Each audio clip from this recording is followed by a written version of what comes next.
Hi guys, today we are going to discuss about Python if else statements. The elif is the short for else if. It allows us to check for multiple expressions. Let's see the syntax for if else statement. If text expression colon then body of if statement, else if text expression colon then body of else if, else colon body of else.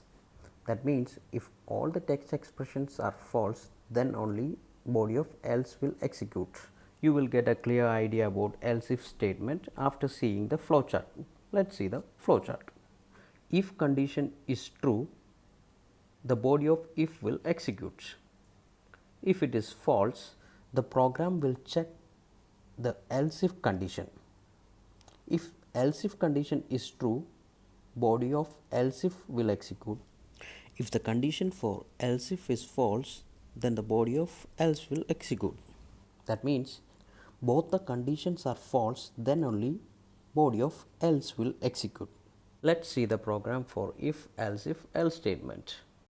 In this program, a is a variable that holding an integer input, enter the number.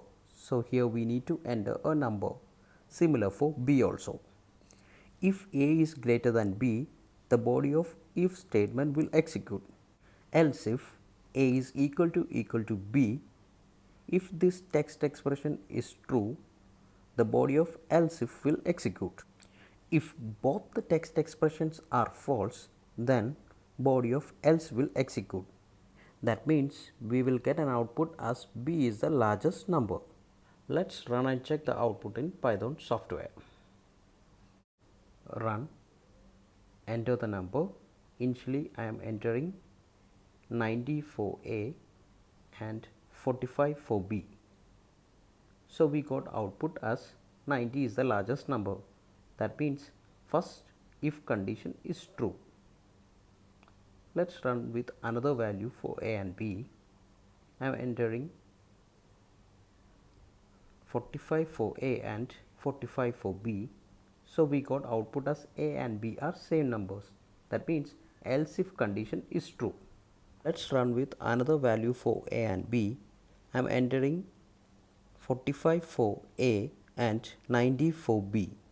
So we got output as 90 is the largest number. That means first two conditions are false. So body of else statement is executed. Try your own codes and improve your programming skills. Thank you for watching my video.